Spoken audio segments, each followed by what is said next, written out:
Dan Bernstein Unfiltered. Unfiltered on 312 Sports. And you know what Fridays are on this particular program. We have Friday Feedback Friday. We have our special top 10 list on which I was working all afternoon yesterday. But we're going to do something a little different today. And Maddie, remind me, this started with a request that you put out on social media to help us note an anniversary. Yeah, so it really started with the documentary that we both watched in the last few weeks, the Miracle, the Boys of 80, which I know you watched and enjoyed. I loved it. I enjoyed it. And I thought, you know what? The anniversary for the USA-Russia game is actually the 22nd, which is Sunday. So I thought it'd be fun to see if we could find someone that was actually at the game in the building, witnessed that with their own eyes. And, I put it out there on social media, and lo and behold, Dan, someone responded. And not only is it just someone who responded, but it's someone that we actually know and worked with for years at the Score. Somebody we know and worked with who had a personal experience with the USA-Russia game in 1980. Yes, he was physically in the building and saw it happen with his own eyes. He didn't watch it on TV like we did. Wow. He was a dedicated USA hockey fan. He was there at the game, not like you, me, watching at home in the comfort of our living rooms. He was there, got the smell of the ice, and got to see it firsthand. Who was it? Tell me. It's this guy right here. Hey, Dave Kerner, our longtime colleague at the Score and at WBBM, now enjoying retirement. Have you left for Florida at this point? No. Oh no, I'm staying in Grays Lake, Illinois. You kind of weigh the cost of things, but no, I'm not like everybody going to Tennessee, Texas, or Florida. No. Well, Okay. Kerner, first of all, I didn't know that you were in Grays Lake. Yeah. I'm in Libertyville. Yeah. We're neighbors. I know. I knew you were in Libertyville, Matt. I don't know exactly where. Yeah, I've been here 28 years. Oh. All right. Yeah. Well, we're gonna have to connect for some coffee. We or sure. lunch or Yes, something. absolutely. Yeah, that's awesome. Well, thanks for coming on today. So we tell the story, and I put it out there on social media. I'm like, hey, if you know someone or if you were there at that game, and I thought, you know what, I'm gonna take a shot at it and see if anybody responds. And then I get an email, Dan, from Dave Kerner. He was like, I was there, I was at the game, and I'm like, well, this is even better than just getting a random person on social media. Let's connect with our guy, Dave Kerner. So, Dave, why were you there at that game, first of all? Well, here's why. Went to Syracuse. It's a 3-hour drive from Lake Placid. And one day in 1979, working at WAER FM, somebody comes up with a bright idea. Let's apply for credentials for Placid. And we all kind of laughed. Yeah, right. That's going to happen. So we did. And we did hear back from, whatever media screening committee there was. And they basically said, we can give you all kinds of credentials, but we cannot provide any accommodations for you. We can't block out any hotel rooms or anything because, Lake Placid, it's like 3,000 people. Well, we had a solution. One of the staff members, in fact, his name is Bob Licht. He actually went on to do play-by-play for both the Charlotte Hornets and then moved with them to New Orleans on radio. I know that name, sure. He was from Saranac Lake, which is like 10 miles from Placid.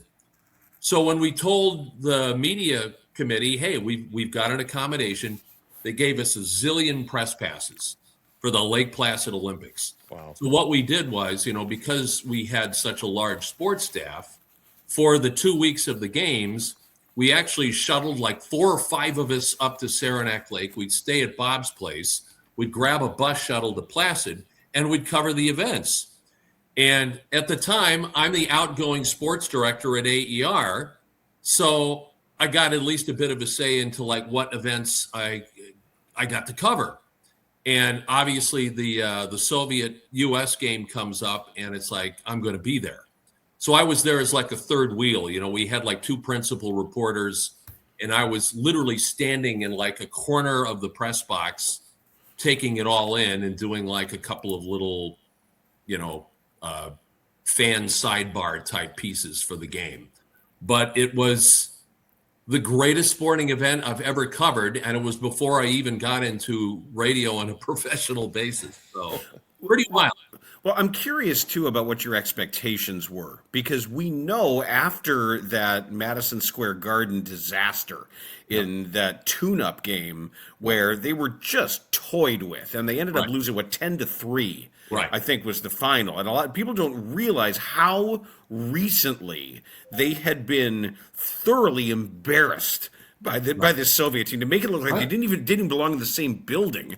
Right. And the expectations kept growing slowly as the game went on. What did it feel like, and when was there a point, sort of cinematically, when people were sharing is this a game? Yeah, I'll tell you when it was. That point that you talk about, Dan, it was with 1 second left in the first period when the U.S. tied the game, and you beat Vladislav Tretiak, the greatest goalie in the world, to tie the game with a second left.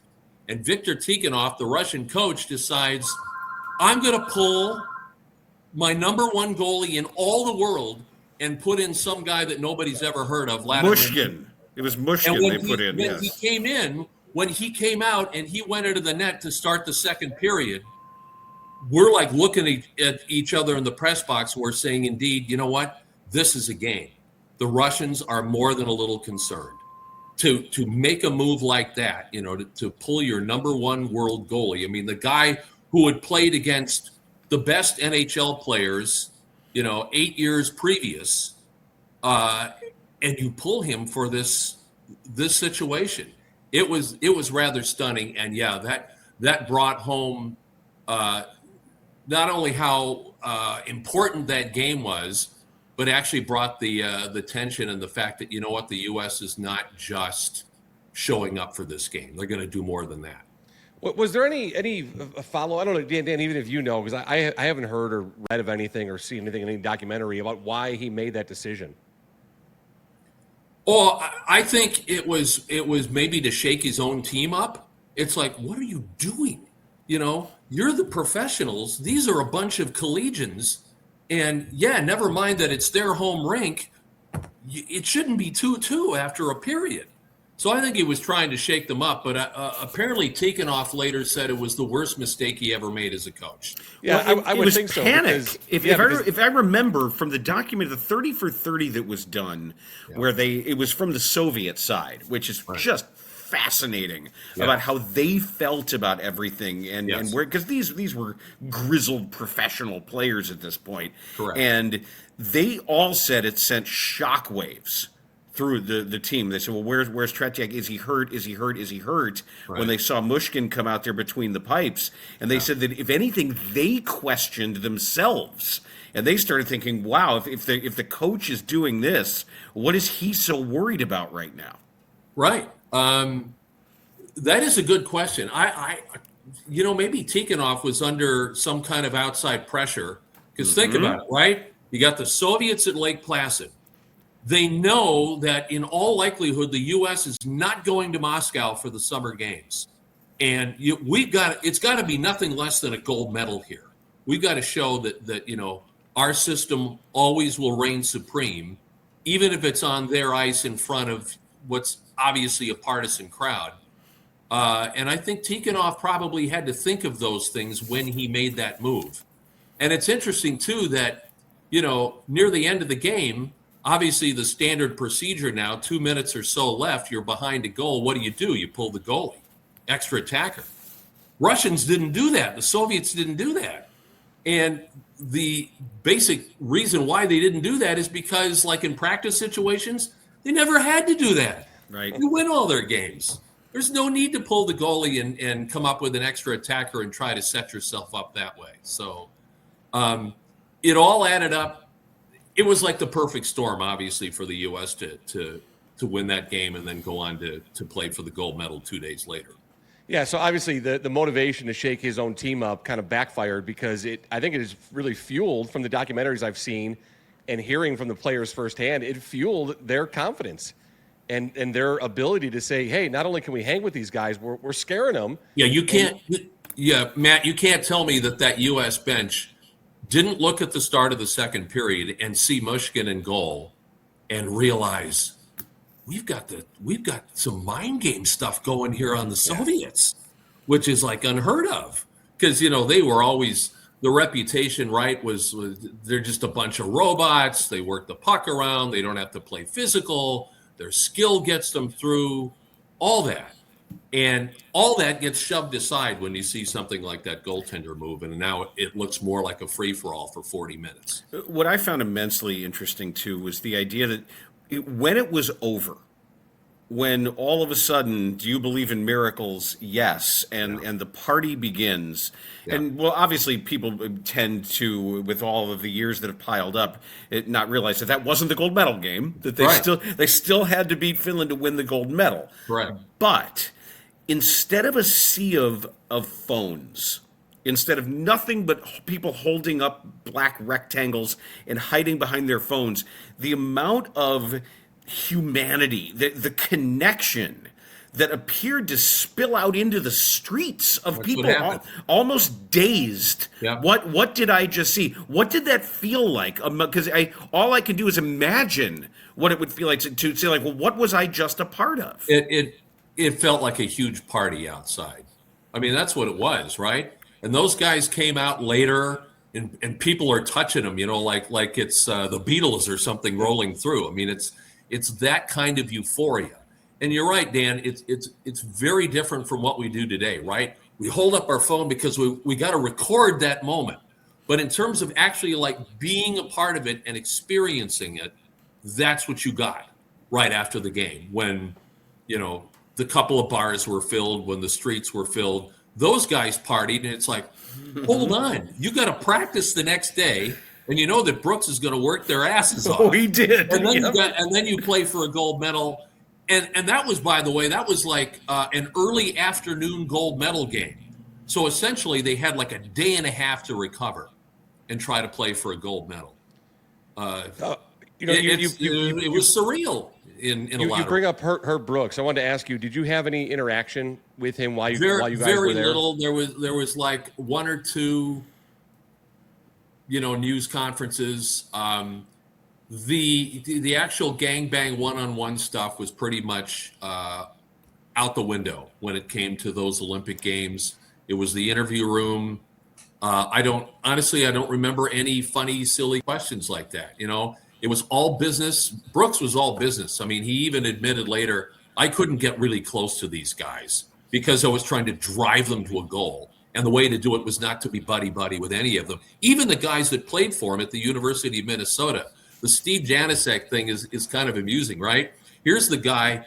Brooks coaches Minnesota to a national championship in 1979.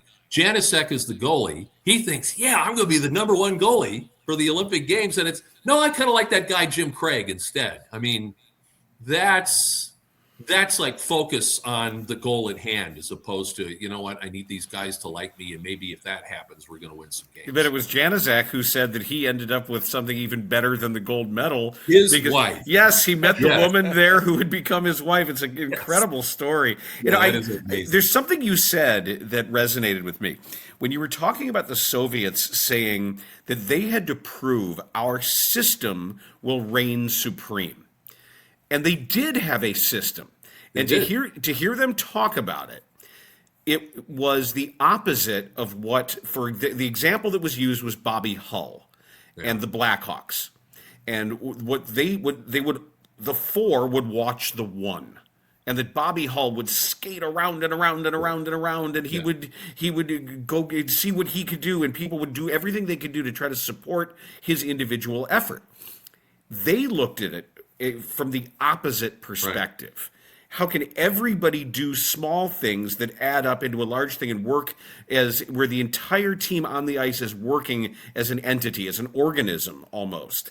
And correct. You know who runs that system now in hockey? Everyone. That is what we now just call hockey. Yeah. Everything you learn from the earliest levels, every team, every youth team, every high school team is all based on what that Soviet team did to change the way the game was played. And it's interesting, Dan, because that style evolved kind of slowly. It's not like all of a sudden the NHL in 1981 and 82 became that kind of game. I was lucky enough, that I got to Buffalo. So I saw tons of hockey starting in 1982. And I'm telling you, it was small rink, very physical play. You had to have a couple of goons on each roster. Yep. I mean, the game was stop-start. It was slow and plodding. But it has since evolved in that Soviet style.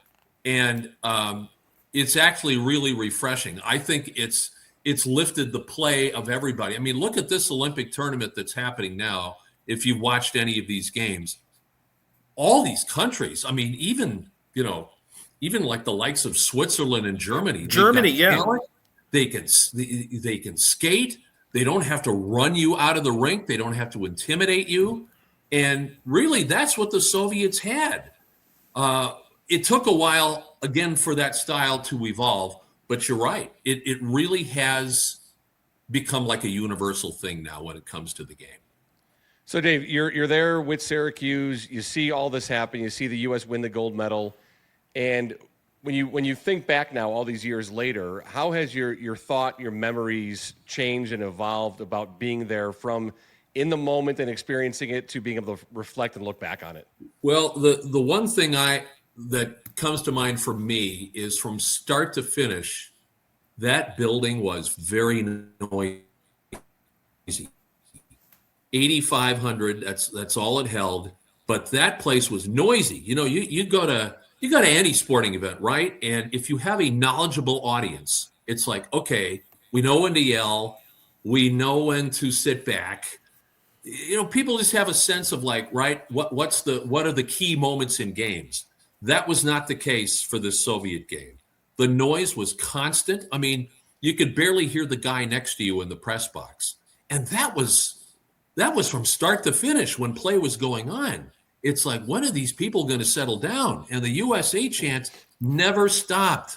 I don't know who started that, but they never stopped. It was apparently... even the Soviets had to look around and say, what is going on here in terms of this atmosphere? Yeah, according to the documentary, it was actually the mother of Dave Christian, who this is like a Mrs. O'Leary's cow kind of legend, yeah. But apparently she started the very first USA chant. Yeah, well, yeah.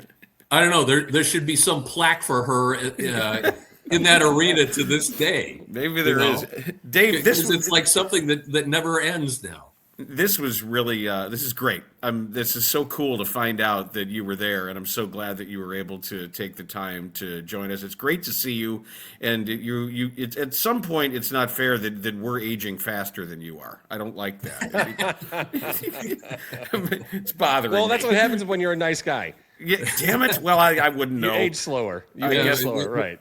Yeah, maybe just a little bit to be said for that. I don't know. Good genes. That's about all I'll chalk it up to. Hey, Dave, as we let you go, and again, we really do appreciate your time, and I would regret not being able to ask you all your years at the Score, and we just recently lost Terry. Would love to hear your thoughts or any story that you want to share before we say goodbye. I'll tell you about Terry. At least I interacted with him here and there, not extensively, but Terry always had my back. I think this, Dan, when I do Bear reports and it's you two on the air, what are you talking about? Terry always had my back, and I always loved and respected him for that. That probably as vivid a memory of Terry as I would have. Just amazingly entertaining. Dan, you were so lucky to sit with him for all those years and all that great stuff. And I know I was. That whole experience at the Score when I got there in '97 was just, I'm blown away by it even to this day, to have worked with all you guys. Dave, thanks for joining us, man. This is great. Much appreciated. My pleasure. All right, Dave, we'll talk to you soon, pal. See you now. Okay. That is longtime reporter and anchor from the Score and from WBBM News Radio, Dave Kerner, enjoying How cool is that? His retirement. How cool. Yeah, I mean, that was great. I was so That's ecstatic awesome. when I got the email saying, "Oh yeah, I was there." I was like, "Perfect, even better. Let's do it." So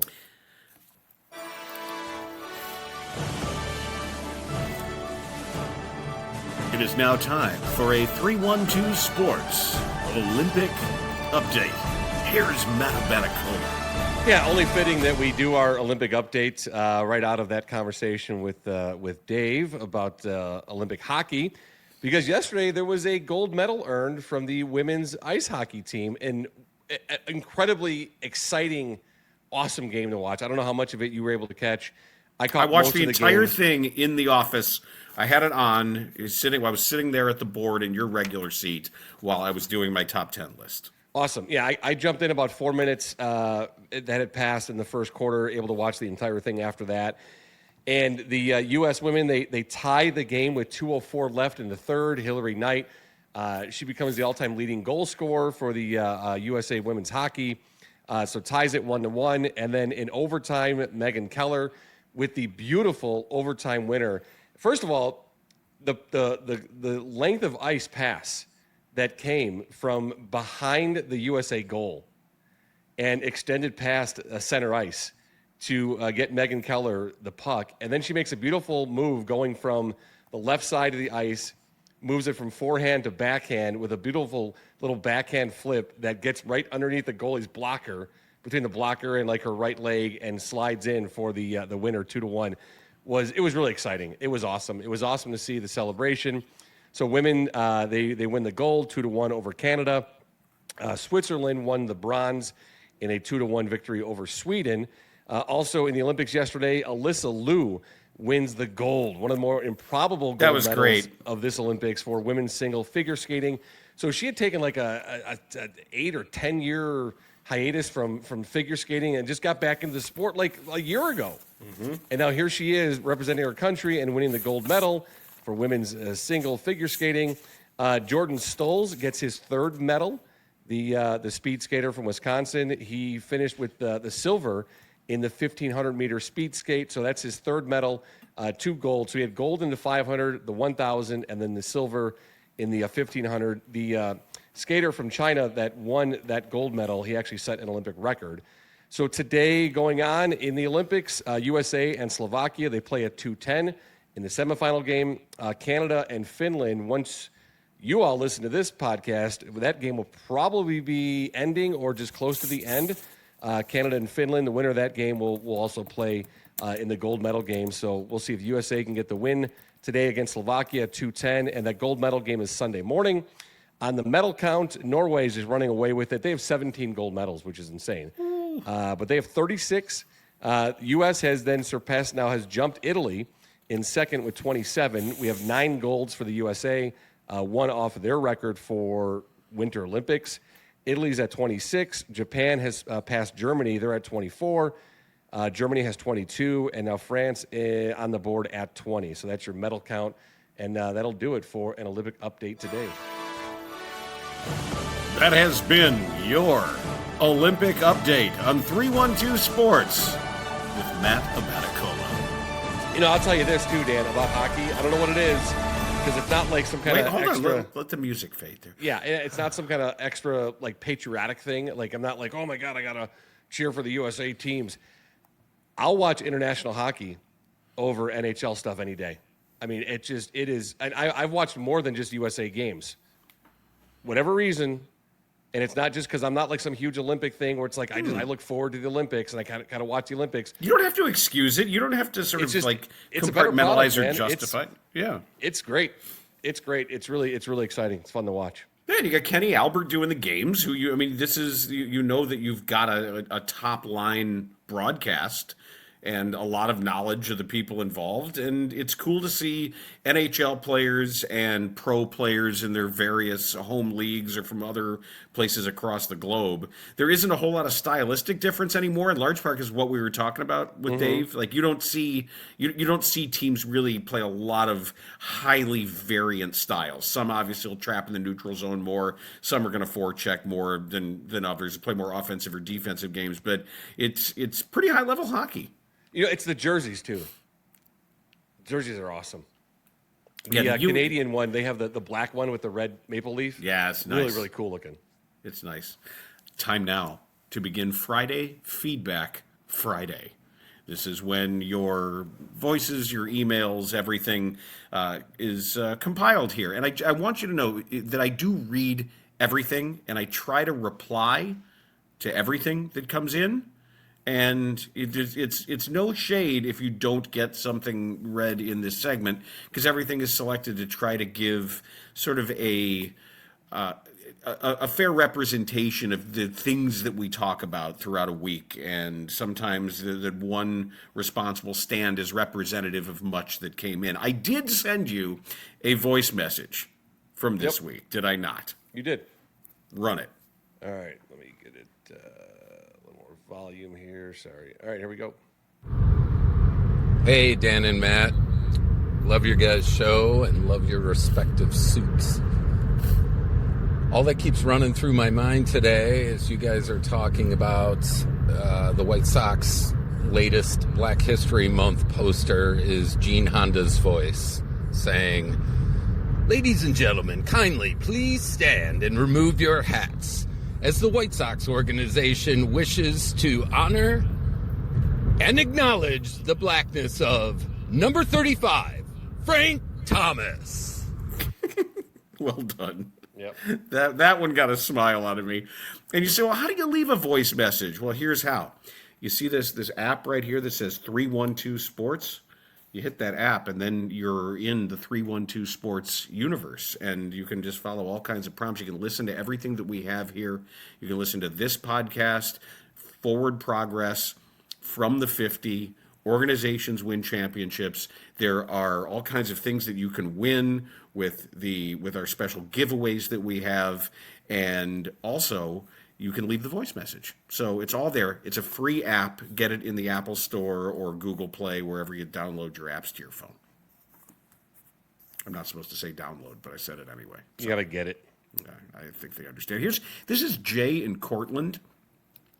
And Jay says, thank you for emphasizing Frank Thomas's contribution to the 05 season. Though heartbreaking in hindsight that he couldn't finish the season in what became the World Series, it's important to note the White Sox won that division by 6 games. Looking at his game log that season, a broken Frank Thomas directly contributed in 7 games that they won by 3 or fewer runs, including one game they won 1-0 and he had the only run batted in. You take away those wins, they miss the playoffs on paper. So I specifically wanted to give Frank Thomas credit, and I told Frank that the day after they won the World Series too. So it was extra satisfying to be able to say that to him personally. This was sent in by Josh, and Josh said, what really is bothering me about this MLB labor dispute is that MLB needs to establish a salary floor and a ceiling to make the sport more competitive, because that'll supposedly level the playing field for all the non-competitive teams who can't match what the Dodgers and Mets spend. Why is it always labor that must accept a limit on their salary growth? More importantly, why is it the conversation always centers around the players' pay being the fungible piece? If I was advising the Players Association, I'd recommend turning the conversation on its head and say if 15 Major League Baseball teams can't match what the Dodgers and Mets spend, sounds like they can't afford to own a baseball team. And if the affordability of owning a baseball team isn't really the issue, but rather a convenient subterfuge for greed, then we should construct language in the agreement which states if an owner's unwilling or unable to compete fiscally over the term of 5 to 10 years based on some standard, then their ownership is forfeited. I know it's unrealistic, but I can dream. Thanks, Josh. I like the way you phrased that, and I do think, if it makes you feel better, I do think that the players are extremely aware of that, of being able to flip that narrative, maybe not that exact way. Kyle says, guys, I love the pod, and thank you for talking about the Chicago sex dungeon. I visited their website. I entered the code DBU. And let me tell you, thanks. That code unlocked a secret section of the dungeon. that included a rousing round of taking the fun out of sex, 60 minutes of constant worrying, all while being whipped by a smallmouth bass. Thanks, Dan. That was funny. I read that one. I laughed out loud on that Oh, one. I know, it's great. That was great. Hey, I don't know if you saw this one from, or if you're planning on including it, but the email that came through from Reese when we were talking about the Norman Rockwell picture, and then the one that was redone by the New York Times. Yeah, there were multiple people who sent in pictures of that particular print, and there's like LeBron in the background. Yeah, so that's what I wanted to bring up. That's what Reese brings out. I didn't realize in the crowd right behind where the Cubs dugout is Tom Hanks. Yep. And LeBron James. Yep. And I guess unless you're really examining the picture, you're looking more at the Cubs players. Yeah, it's clear as day, and you can see Tom Hanks and LeBron James yelling and laughing. So. Very funny. Good catch on that. Thanks for pointing that out. This is from Government Fromage, who says, your discussion about the dangers of the NBA's potential use of AI to improve or make its product more accessible for fans based on their desires made me think of a conversation back in 2005 about a Gatorade ad. Gatorade released an ad showing Michael Jordan missing the shot on Elo in 1989. Along with other famous sports moments altered digitally, where the outcomes changed. Dan, I remember at the time you expressed concern that this technology in the wrong hands could allow governments to alter news footage in a different way than what actually happened. That's right, it was 21 years ago. He said, surprisingly, this hasn't yet happened with this administration, but I digress. Dan, I wonder if using this similar tech as the NBA is toying with, you wouldn't have just that. Bulls fans are watching their team win over the Spurs. Spurs fans are going to work the next day also celebrating a victory. It'd be negated come playoff time when the 82-0 Bulls face the equally perfect 82-0 Nets. Someone would have to lose, which would be the red pill moment the NBA would have been putting off. Interesting conversation notwithstanding, I think this is where the AI experiment would fall apart. And maybe it would be relegated to just having a these, dems, those, or a pack the car, play-by-play. And that's the only way that it gets used. Well, thank you for sharing my worries, Mike. I appreciate it. Because, yes, and let the record show, I 20 years ago when I saw that, my first thought was, uh-oh. Yeah, I think it's a really important note that if you're going to utilize social media at all, and you see something and you just think it's, oh my God, this is unbelievable or unreal, I got to repost it, I got to share it, just check everything. Seriously, just check everything. I mean, it doesn't matter. I'm not talking about political sides here or what your beliefs are. Just check everything. You cannot trust or believe anything that you see. Anything. I had somebody send me this awesome video the other day, and it was this long monologue of George Will talking about things. I said, wow, this is really, and then I realized this just is fake. Yeah. It's fake, like completely fake. Whole cloth fake. Yeah, I've seen things with celebrities and well-known personalities or individuals, whether they're in entertainment or politics, and it's just a video of them talking. And you can, if you're smart enough to watch it, you'd see it. You say, well, this is AI created. This is not real.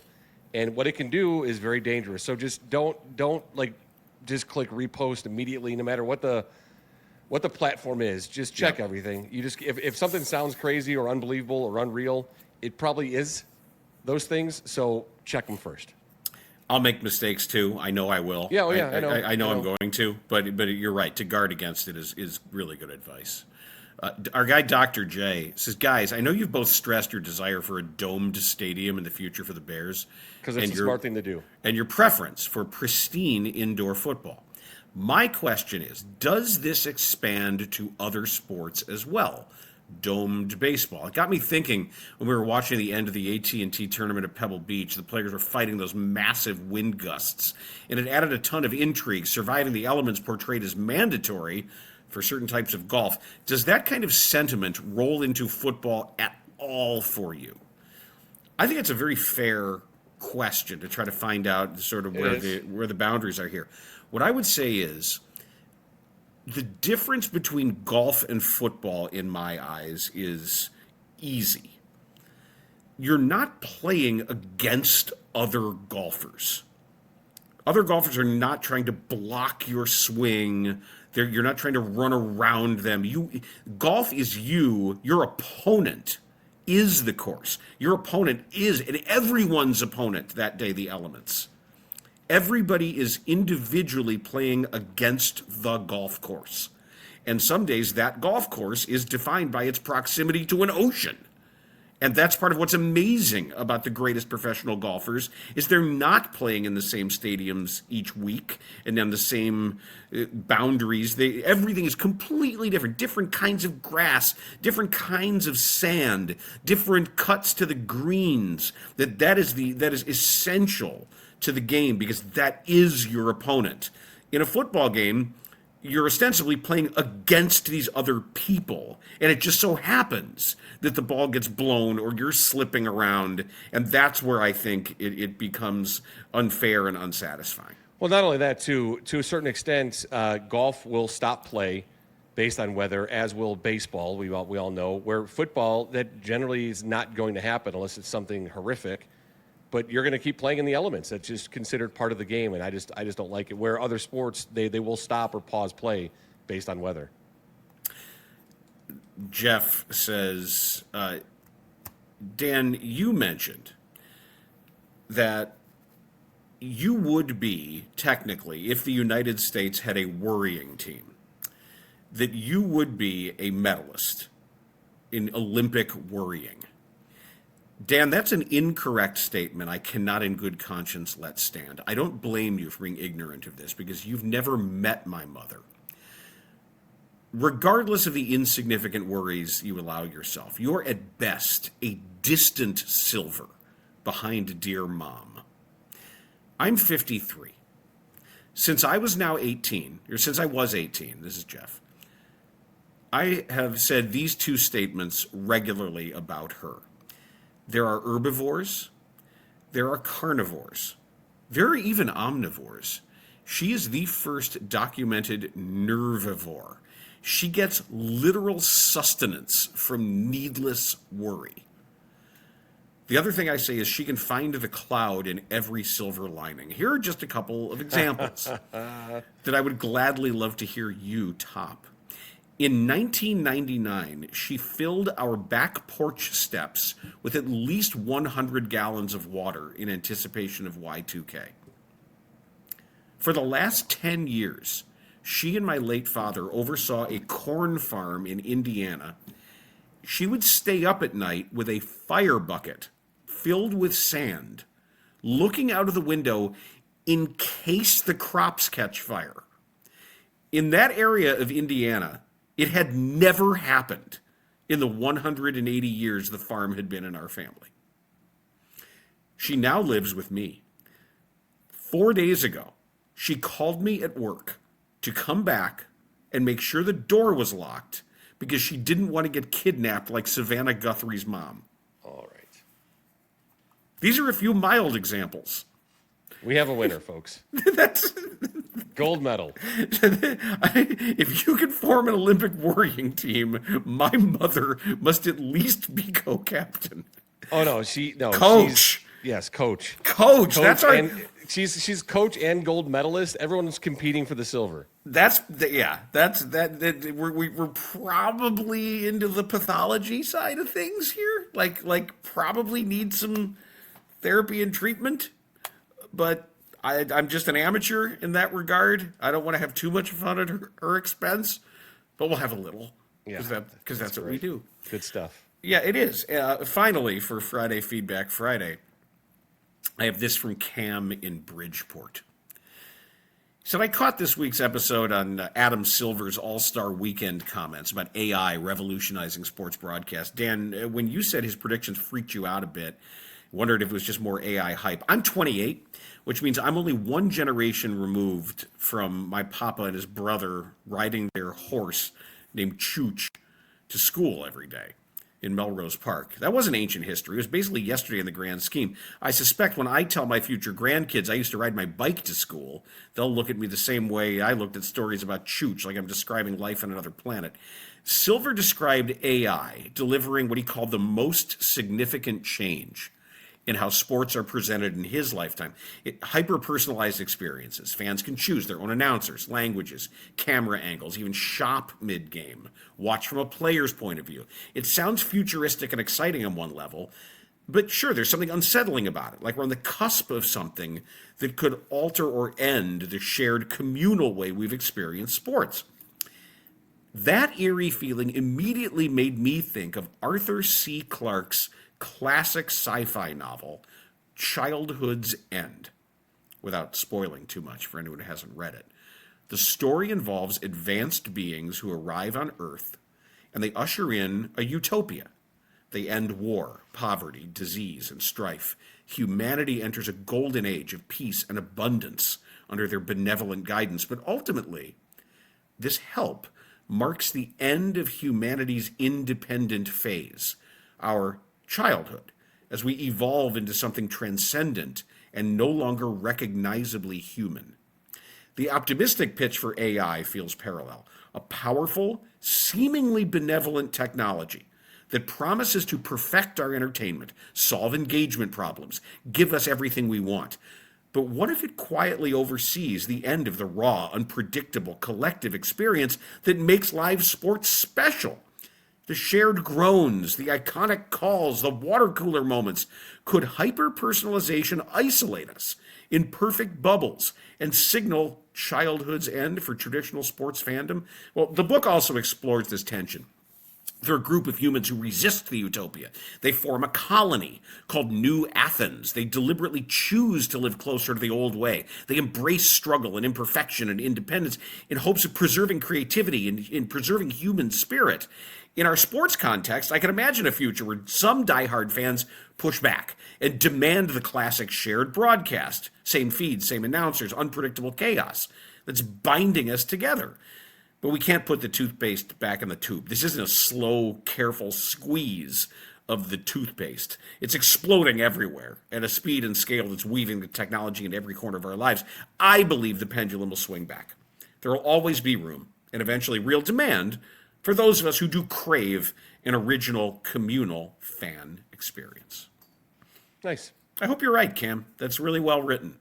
And I appreciate it. And it's ultimately pretty optimistic. And it's been years since I've looked at Childhood's End, but that is, it's a good little rec. I've noticed that too via our emails.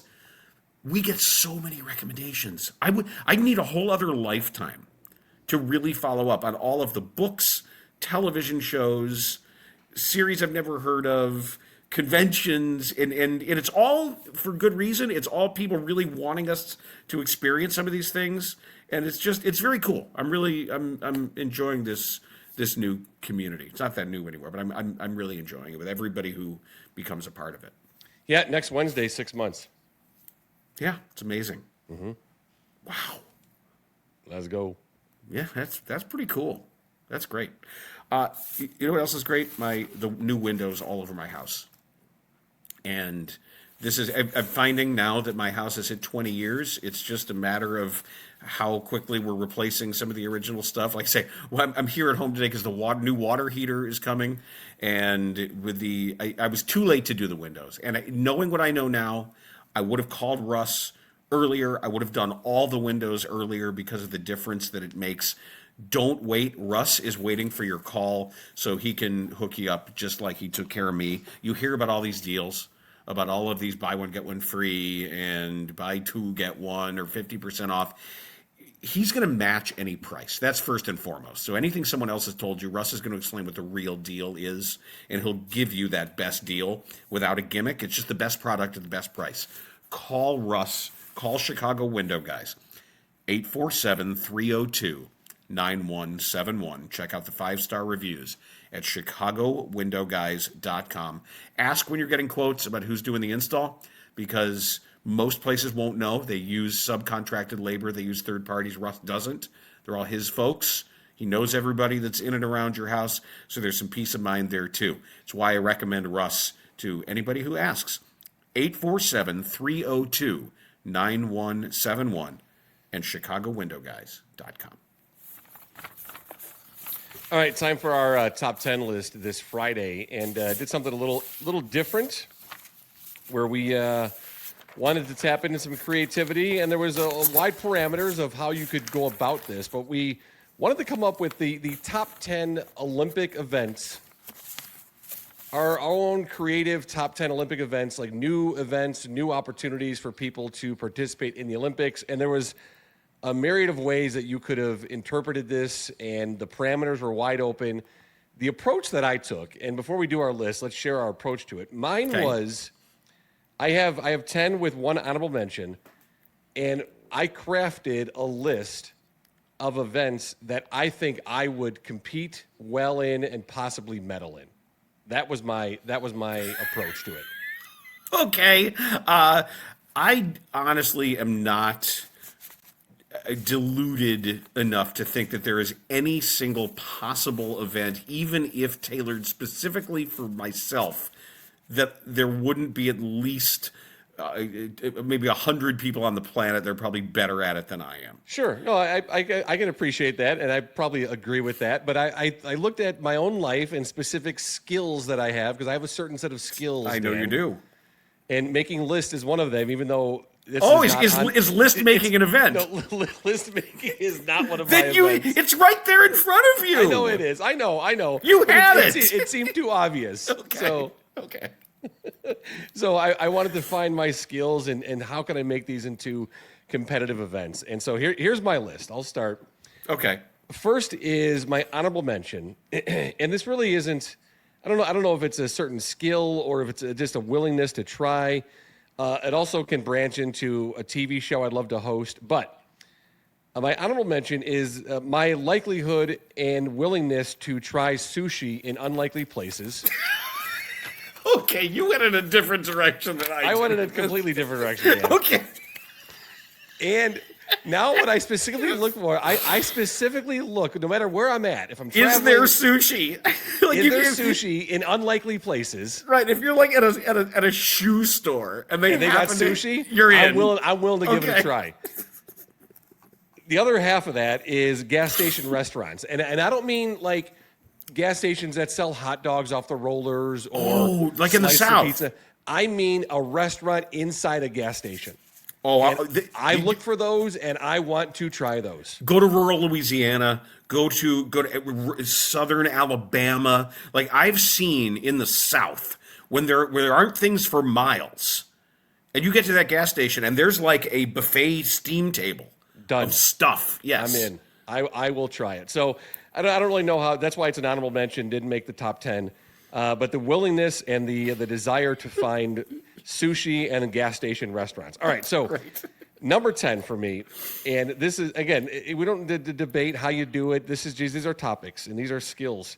But number 10 for me would be repeat movie watching. If we could turn that into a competition of watching the same movie over and over, I know I could medal in it. Okay. So repeat movie watching. Number 9. This was a game I played a lot as a kid, and this is what we called it. We called it front porch baseball. Stoop ball.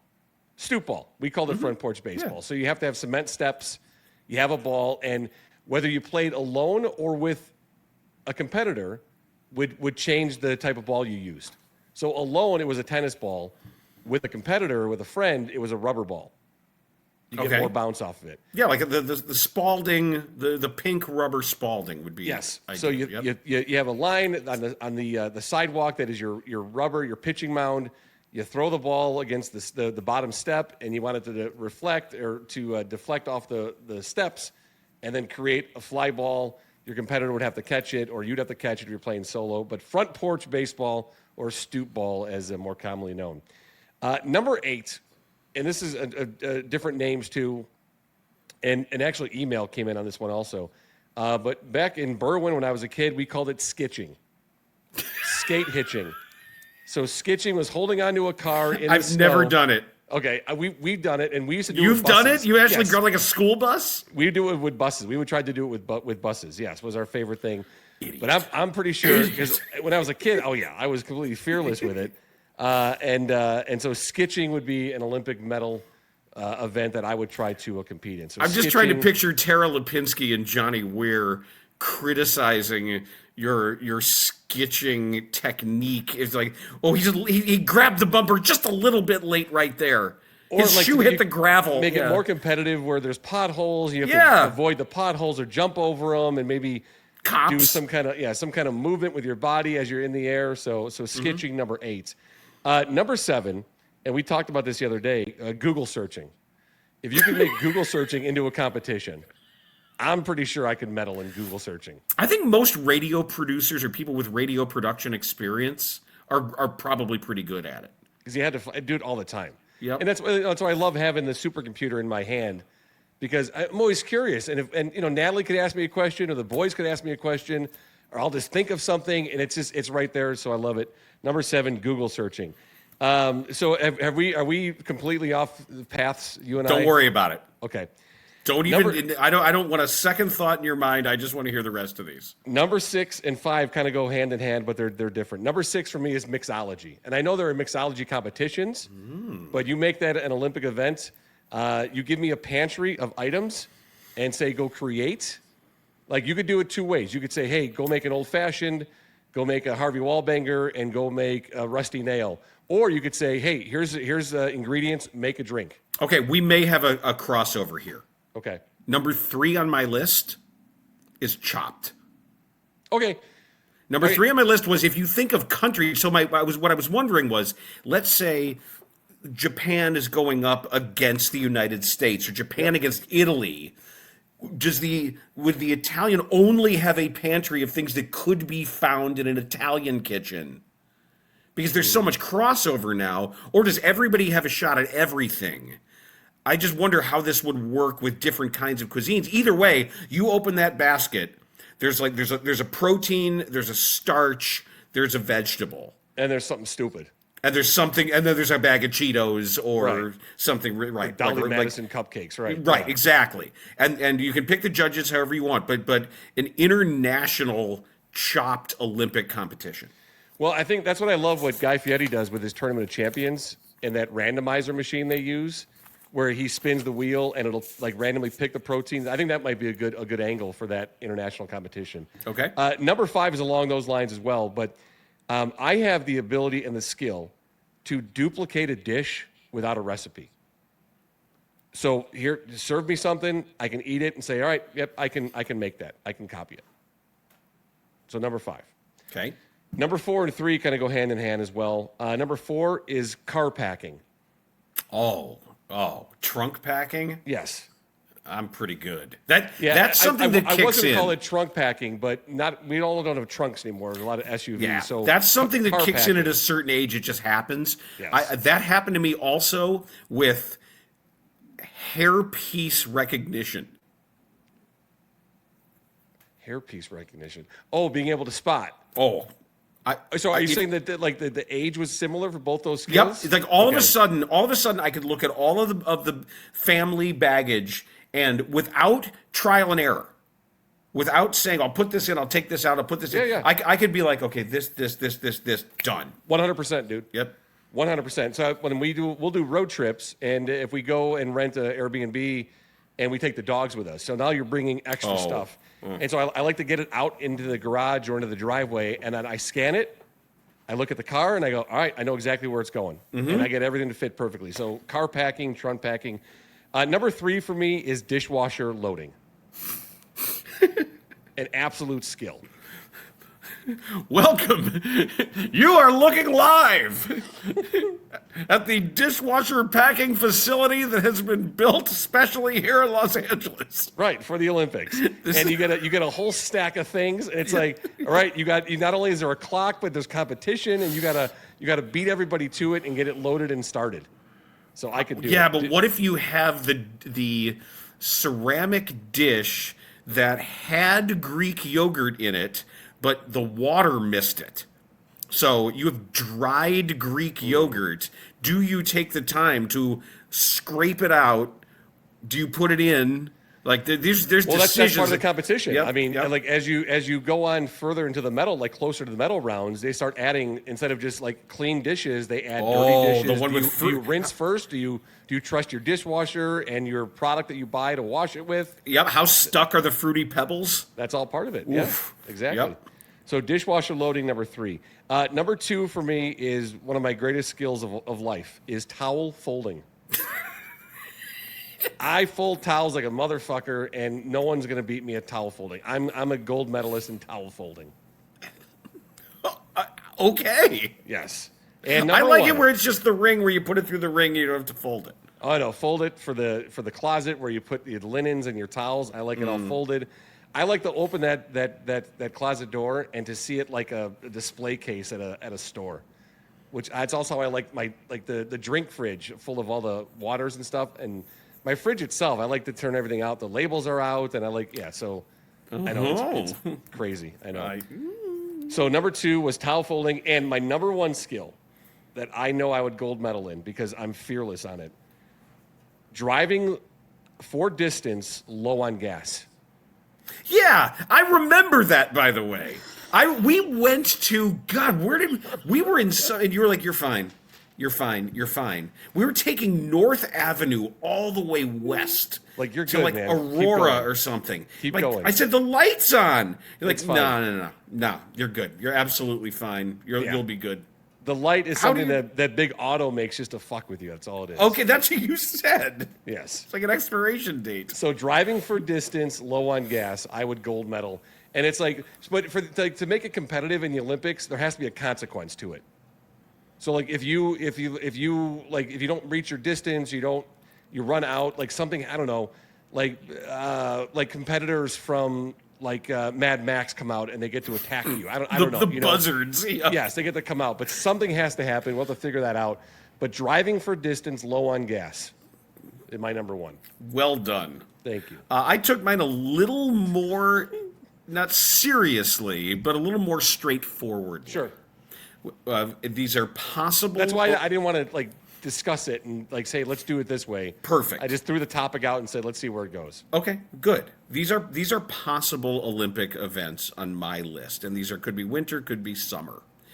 Number 10, beer pong.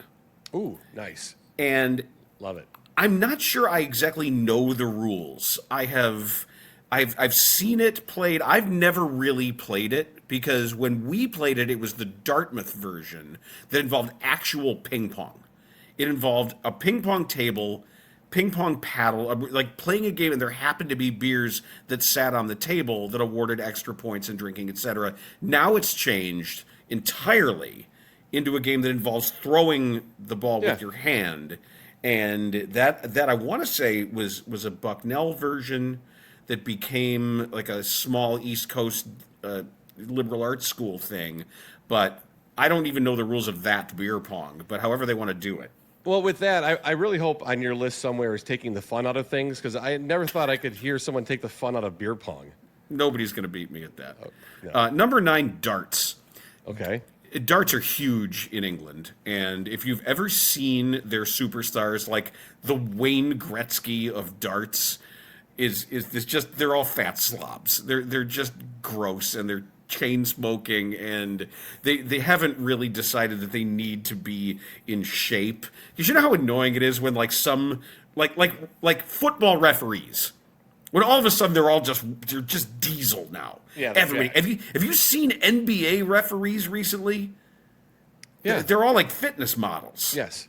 And we don't where's see the old guy, out of shape guys? Yeah. We don't see the pot. If you want that, you got to have Olympic darts, and then you'll see people where everybody is like that Turkish shooter at the last Summer Olympics. Everybody fell in love with. Oh yeah. But that's everybody, and they're just like triple 20, triple 20, triple 20. Every dart, like Robin Hooding the other darts. So that was number 9. Number 8. I decided to take something we've seen more of and turn it into its own sport. When you watch swimming in the Summer Olympics, there's always that one race where one person stays underwater almost the entire time because there's no rule against it. Yeah.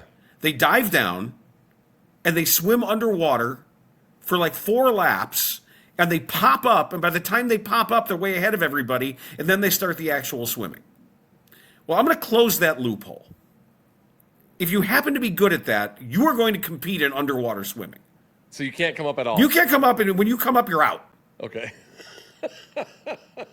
So either you die or you win. Last person up wins. There you go. That's it. And no, you'll come up. I mean, your body will tell you, that's it, I'm out. People will tap out. But the last person, and it's not just sitting underwater. You got to be moving because you get extra points for how far you get. We'll figure it all out. But underwater swimming is number 8. Love it. Number 7, mini golf. Oh, nice. We've seen Olympic golf. We have not seen the best on the planet at mini golf. And that means you pick your putter out of a bin. You don't get your sponsored putter and all that. You pick. Sometimes you get a good one, sometimes you get a weird one. And you either get the blue ball, the pink ball, and there could be one where you're allowed to hit someone else's ball because some people have different rules.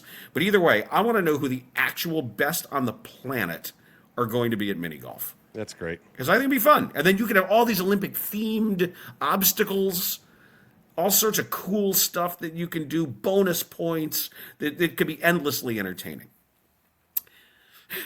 Number 6. I thought about this one a lot. In the Winter Olympics, there are any number of ways that we compete at getting down a mountain, right? Mm-hmm. So there's skeleton, there's luge, there's the various bobs, there's skiing. My idea, downhill race, no equipment. Just get the fuck down the mountain as fast as you can. I don't care. I don't care if you roll. I don't care if you want to pick. You have to strategize. You may have to dodge between trees. You may have to jump, or you may just have to slide on your ass. But that's however you have to get down that mountain. That's the race. You don't have any skis. You don't have a sled. All right, so but the terrain is what? Is grass, rocks, I don't dirt, know. or is there snow? Are there various things, I don't know. different levels? Okay. Yeah. It could be. Just get down the hill. I picture it as a Winter Olympic event. Okay, get down the hill. Winter Olympic event. You're on top of this snowy mountain. Whoever gets down here first wins. I don't care what you do. I'll be here. I'm going to be here. First person I see, you're the winner. That's great. Get down the hill. Just get down the hill. You can tumble. You can just throw yourself down the hill. You might win if you just jump. You might be dead, but you'll be immortal. First one down. First one down. Tom wins. Is he dead? Yeah, he's dead, but he won. So give him his gold. Yep, give that man his gold. However you got to do it, get the fuck down the hill is the That's name what you got to call it. Yep, that's it. It's called get the fuck down the hill. Number 5 is Ultimate Frisbee. Nice. Because I loved playing that game as a kid. I loved it. It was my favorite evening program at camp, after dinner, beautiful summer night. You kind of just want to get, you want to run off your dinner, and it's you can, however big a field that you want, you need a little bit of everything. You got to be fast. You got to have good hands. You got to anticipate. You got to be physical when you're going up for a jump ball that's just kind of hanging there, spinning in the air, ripping that thing down. And I see it played here sometimes at Lane Stadium across the street, and there's some really good players. But put some ultimate teams together. Number 4 on my list of potential Olympic sports, falconry. And however you want to do it, but it should be a bird that's native to your home country. Okay. It has to be a bird that's native to your home country.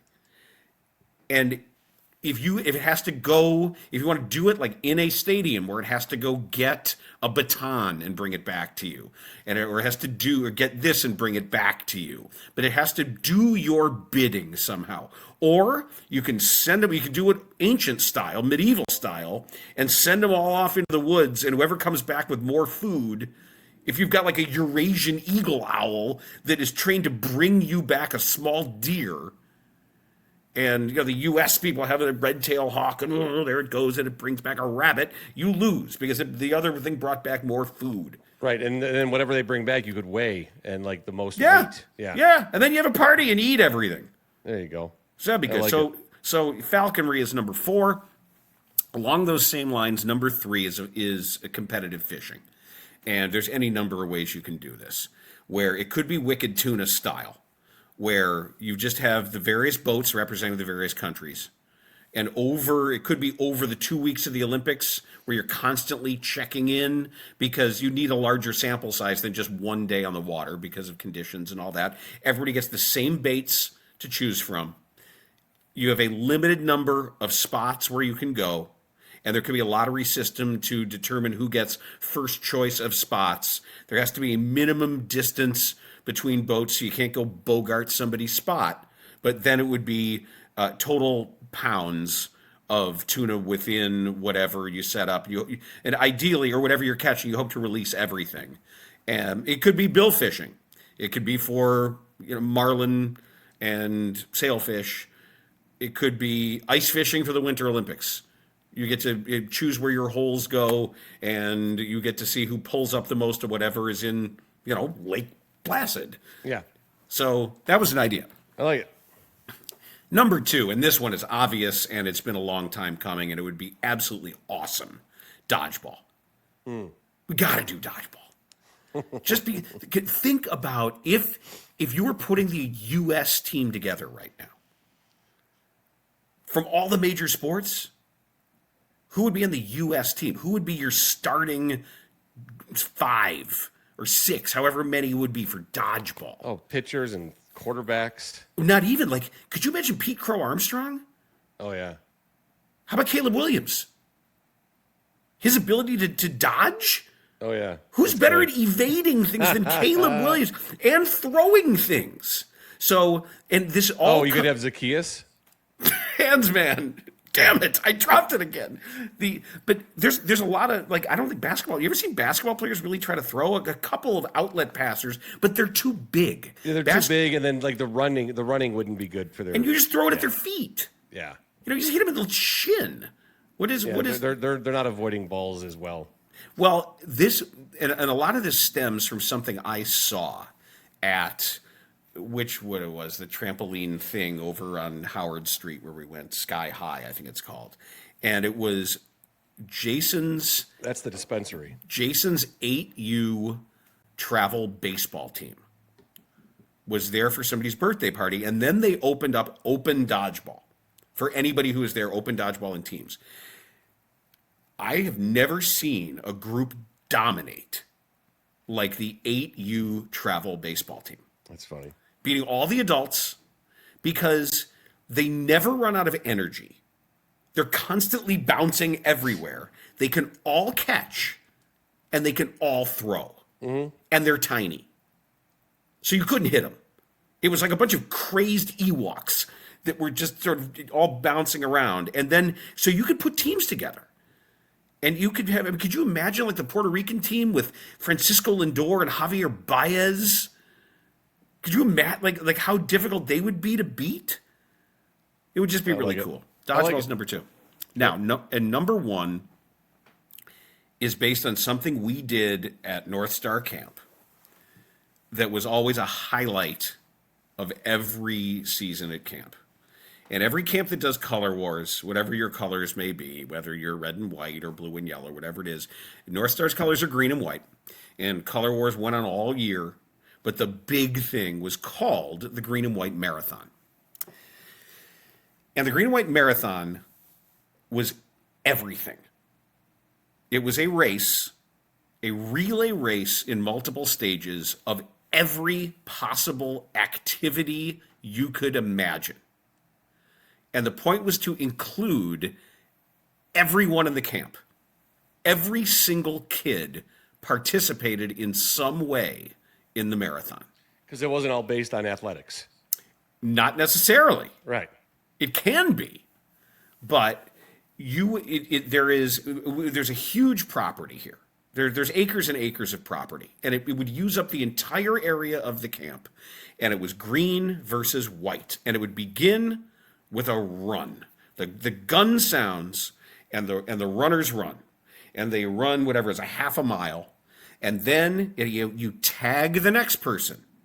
and the next group that's tagged, everybody is there's one little tin can, and there is a bucket on the beach, and it is a relay race to fill that bucket until it spills. And when that bucket spills, another runner takes off, and that runner goes to archery.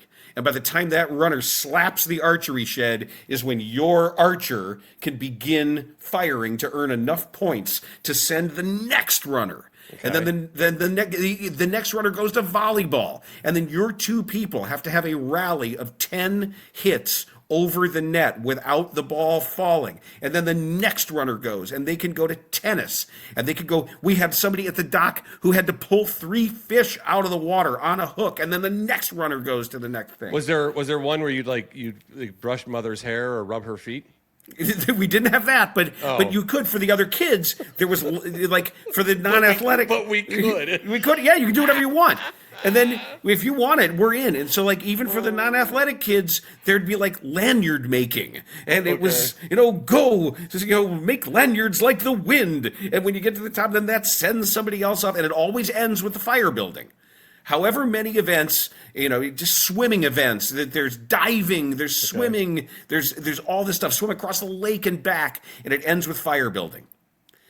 And you have to, once you're ready to go, you get one match, and you have to construct a fire with a number 10 can filled with soapy water.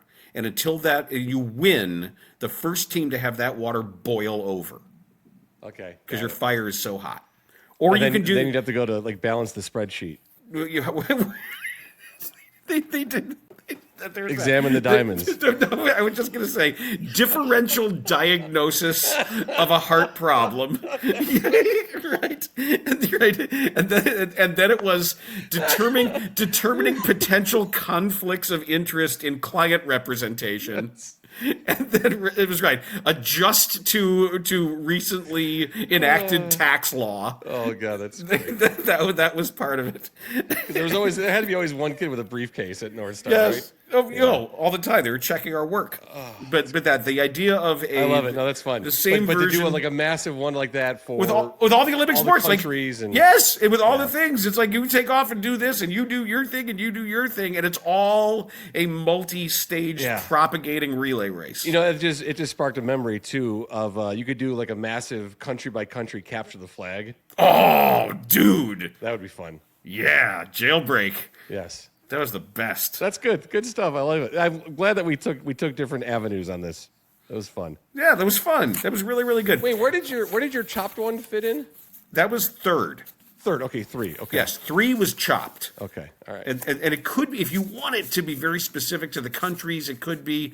But if you were to have a judging panel that could appreciate different kinds of cuisines, it probably would have to be democratized a little bit. Fun. In that way. That will be Dan Bernstein Unfiltered for this Friday, and we thank you for being a part of it for another exciting and certainly newsworthy week. So that does it. And brought to you by our friend Russ Armstrong and Chicago Window Guys. Don't forget to give them a call so he can come out and look and get you some new windows. 847-302-9171. We're back at you on Monday. Dan Bernstein Unfiltered on 312 Sports.